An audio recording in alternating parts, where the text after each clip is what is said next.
Here's a question for you. Are you lazy? Be honest with me here, because I used to be pretty lazy. But let me tell you something. I became a multi-millionaire. It might be surprising for you to find out, especially for me, someone who is Bulldog mindset, that you can be lazy and still be rich. It is possible. So if I can be lazy and then become wealthy, you can do this as well.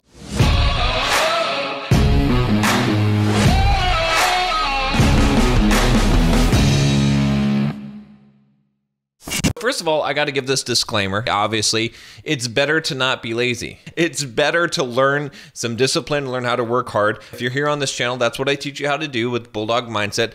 It's not as painful as you think, and it will totally be worth it. But you've got to learn that regardless, you can still become rich. You can still become wealthy while you're still lazy. I'm going to actually tell you why you're not actually lazy. You might think you're lazy.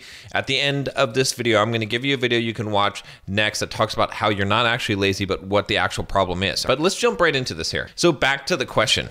Can you actually be lazy and be rich? Okay. The answer is yes, you can, but only if you're really good at one thing. That's the key thing in order to becoming wealthier. This is something that I wish I would have learned earlier on in my life.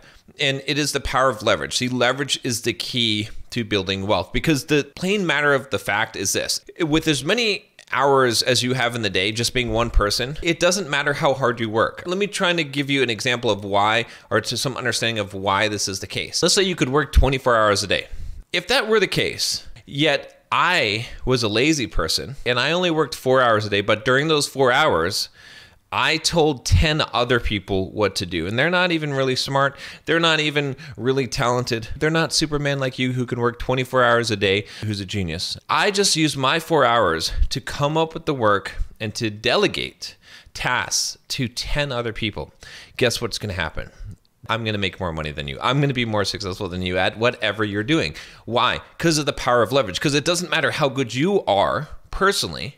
You only have 24 hours in the day, right? And you have to sleep some of them. You only have so much muscle power. You only have so much brain power. You only have so much that you as a single human being can produce. So it really doesn't matter. You can beat someone who's working 16-hour days, working 4-hour days. You absolutely can, but you have to use leverage to do this. So let's talk about how this actually works, all right? Again, I'm not saying that you should be lazy. I'm just saying that it is better to leverage time, to use your time and resources more effectively with leverage in order to make money. And that is the key to building wealth, because as one human being, if you only get your own output, you can only maximize that so much. The difference between, let's say, working 10 hours a day and 16 hours a day is 6 hours, which might seem like a lot, but it's really not that much. There's a way bigger difference in you just working by yourself versus having 10 other people working. That's a much bigger difference than you going from 10 hours to 16 hours. Does that make sense? I want you guys to really understand this concept, because if you get this, it's going to change your life. I promise you. So let me give you an example of this. All right. Low ticket versus high ticket. Leverage works in so many different ways. It's the only way to truly build wealth. When I first started out building businesses online, I did a lot of low ticket stuff. The very first product I sold was $5. I just want you to do the math on this. Let's say you want to make $1 million. $1 million is a pretty good amount of money. So $1 million divided by 5, you need to sell 200,000 of something that costs $5 to make $1 million. That's not even rich. My YouTube channel right now has like 300,000 subscribers. So I would have to have almost every one of my subscribers buy my $5 thing. That's insane. That's not going to happen. I mean, if you had billions of subscribers, sure, you could do that and you could make a lot of money, but that's not the case. Or millions of subscribers, that would be the case. So instead, what's way more effective is, let's say that I sell something for $5,000, which my Well That Never Runs Dry program, the latest thing I've been working on, it's still in beta right now. It's a $5,000 price ticket. That's a high price ticket, of course. It's totally worth it, because you're going to get the information on how to actually become financially free, showing you step by step how to do the real estate investment, all this stuff. So I've created a huge amount of value. Forget about the value part of it though, because that's not what I'm trying to get at in this video. Just assume that you can, because there's something that you can create that is worth $1,000 or $2,000 or $5,000. I promise you, no matter who you are, there is something of value, of that much value. So suspend the disbelief on that.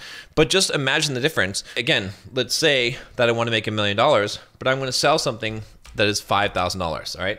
1 million divided by 5,000 means I only need to sell 200 I can find 200 people in 1 year that will buy something for $5,000, that I could literally look for one person a day and make that goal. One person every 2 days, and I can make that goal. So leverage is so key. Now, the same thing applies in real estate. It applies at two levels in real estate, right? You could buy a property. See, the reason why people don't understand real estate, why they say, hey, John, the stock market is just as good or whatever, it has higher returns than real estate, is because they're assuming it without leverage. If you just buy a property, if you buy, let's say, a house for $200,000 and it rents out and you get an 8% return on your money, that's nothing. I agree, okay? But that's not what we do. That's not what I did in real estate. That's not what I'm teaching you guys how to do. Instead, you buy that $200,000 house, you put 10% down, so you put $20,000 down on that house. Now you have leverage. Now if that property goes up to $300,000 in value, you didn't just make $100K on your $200K investment, you made $100K on your $20K investment. That's a 500% return on your money. That's the power here. This is what leverage does for you. Now we could take that to the next level instead. Let's say, why even buy a property for $200,000? Why don't you get some money, raise some money from some other people? You know, maybe you need to do a couple successful real estate deals at first. But if I were starting out in real estate today, I would buy a $10 million property. I would find some other people to invest some money so we could put a down payment down on that property, and I would manage the entire investment of that property. I would give them some percentage of that, but I would acquire something that's worth $10 million, because if that goes up 10%, it goes up $1 million in value. I'd make $1 million. You see what I'm saying? So leverage is the key. So again, coming back to this whole idea of, can you be lazy and make a lot of money? You absolutely can, but you have to use leverage. In fact, where I'm at right now in life, I'm not lazy. Don't get me wrong. Like I bust butt. I do a lot of work if I wanted to with the business that I'm running, because I employ other people, because I have products that are working for me and selling overnight, because I've written automations and sales funnels and done all the work of building out this infrastructure. If I wanted to, I could literally work 4 hours a week and I could make $30K a month in just the business income, not to mention the 10K or 15K a month in real estate. That's what I could do now. So I could be lazy and make that money. Now, initially I had to work hard to get to that point, but if you did things the right way, you could do that without that much effort as well. So the answer is yes, you can be lazy. Is it more advantageous for you not to be lazy? Of course, because you're going to make mistakes along the way. You're not going to perfectly delegate everything, and you're not going to know what steps to take. And so a lot of the time that you're going to spend working hard is going to be thinking hard. It's going to be figuring stuff out. It's going to be learning. That's why it's better to pay mentors to coach you and help you. I wish I would have learned this earlier. My coaching clients who I help coach them, he's made over $2 million last year. He started from nothing. I helped him to build that. But why? Because I could get him to a point of making over $2 million a year in 2 years time period, because I already knew what to do. So he was able to leverage me. If he tried to figure that out on his own, it probably would have taken him 10 years. So that's the power of leverage. So if you guys want something next to watch, all right, watch this video. It's called You're Not Lazy, It's Just This. Watch this.